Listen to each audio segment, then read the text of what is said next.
Hello, my name is Eric Follick. I'm a Platonist, contemplative, ascetic, and renunciant. I would like to read for you a little piece that I wrote explaining a little about the allegory or the parable of the cave in Plato's Republic, which the whole text is an allegory, but this is a particular parable within the allegory and its relationship to Platonist contemplative ascetic practice and also to Buddhist practice and practice in other related systems. Uh, it be it's a little epistolary in form because it's adapted from a email I sent explaining it uh, to someone. And also, if you like to see the printed versions of any of my videos, they're at platonistasceticism.blogspot.com. That's Platonist asceticism at .blogspot.com.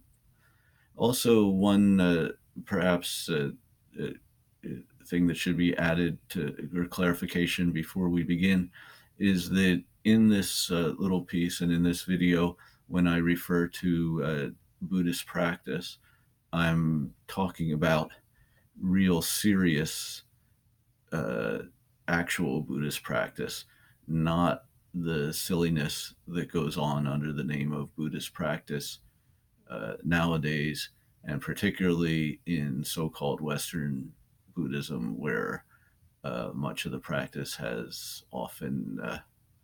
little connection at all to actual Buddhist practice. Okay, so anyway, then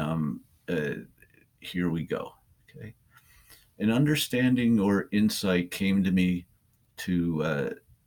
to help me better understand two seemingly different things that I was not altogether clear about for some time.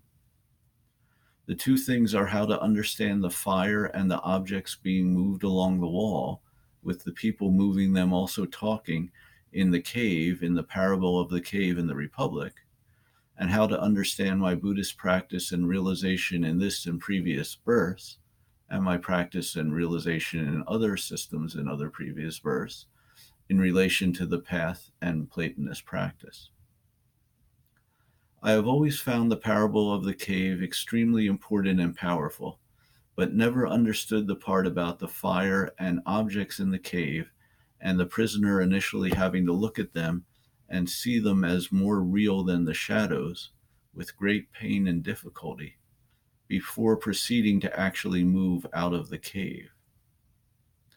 I now see that the fire, which plays a somewhat analogous role in the cave to the sun, which is the good outside of the cave, represents the individuated soul at the samsaric or ganesic space-time changing level,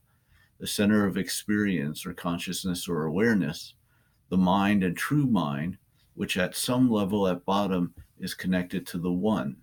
comes from the one, the source of all consciousness and experience. Recall the individual soul centers in Ennead 6-9 of Plotinus, on the one or the good, that are all connected to the true center of the one. The objects being moved along the wall and the people moving them represent the various karmic acts and thoughts of different souls that are illuminated by the true mind or conscious center or soul, including the world soul, to be projected out as our experience of the sense world, including ourselves in it, as the shadows and echoes on the cave wall. All this is entirely within the cave. Even when the newly released prisoner is finally able to look at the fire and the moving objects and people and understand what is actually going on, and that this is more what the shadows actually are and is more real, it is still all just inside the cave, and he still hasn't moved out into the real world outside. I have long explained an important and vital difference between Platonist practice and contemplation and that of other systems by putting it that the other Indo-Hellenistic systems, as I call them, in general, for example, Chan and related forms of at least Mahayana metaphysics-based Buddhist meditation, Advaita Vedanta, at least some forms of Jaina meditation, uh, Jaina, people say Jain now, Orphism even, and etc., all teach and are about just withdrawing into the subject, turning the light of the mind back onto itself in such various expressions. Platonist contemplation, on the other hand, involves not only withdrawing into the subject, but bringing both subject and object up together into the noetic realm, where subject and object are distinguished but not separated, and finally into the one where they are not distinguished at all. Note, for example, that in the Phaedo, the soul does not only just withdraw into itself alone, but does so in and for contemplation of the forms, and that this constitutes its true collection and withdrawal. And when it is in this condition, it is always in contact with the real beings and contemplating them. In other words, in the other systems, the soul or mind or awareness withdraws from objects to focus on or turn back to itself, recognizing only half or the subjective side of reality, and realization consists in, to use an example just of one of the many forms of expression, in this case from Chan, quote, seeing the nature, unquote, seeing the center of the soul where it connects to the one, but thinking that this is the actual absolute or fundamental reality itself, whereas it is actually only the derived or emanated soul center or a shadow or image of the good. In Platonism, on the other hand, the soul, through its withdrawal from the whole sensate phenomenal level and recollecting the forms, shifts its whole and all of being back up to nous, or the noetic realm, shifting or identifying itself with nous and its objects with the forms, the two not actually being separate and being mutually dependent or co-arising. And realization consists in moving initially to this whole higher and more real level of nous, or the forms, and then from there to the ultimate highest level of the one,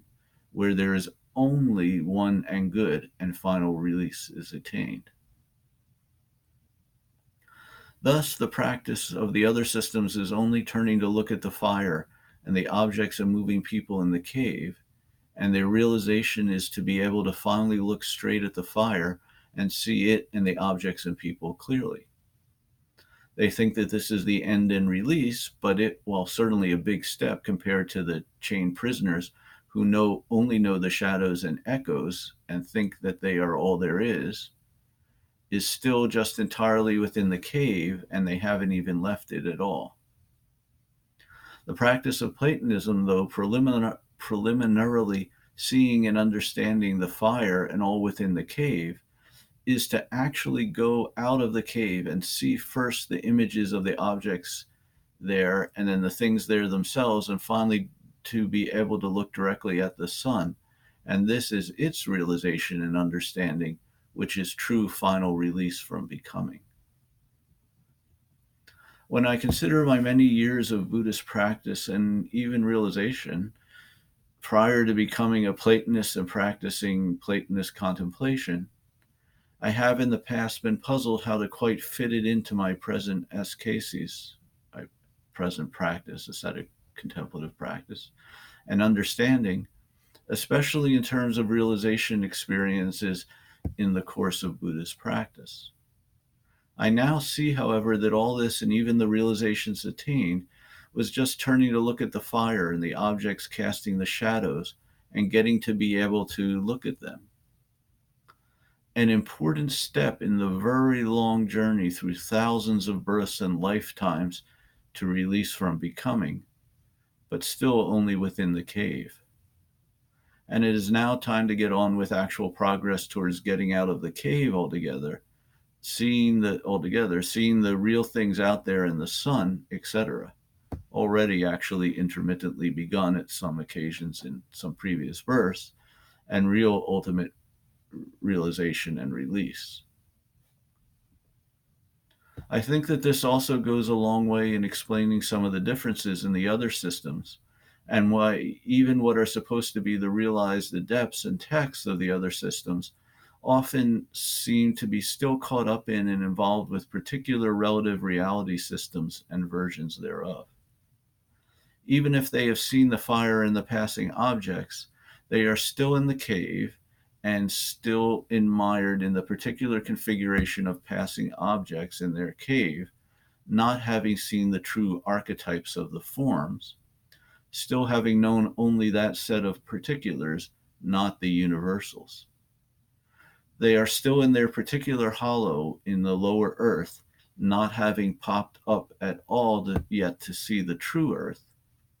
to use the expression of the Phaedo Mutos, the myth of the true earth and the Phaedo souls at the end of the Phaedo, the essentially important Platonic dialogue. Anyway, so that's it. Not too long, and but I hope it's of some interest and help to somebody out there in following the path themselves. Thank you very much for watching and listening, and take care. Farewell, as they say. Bye bye.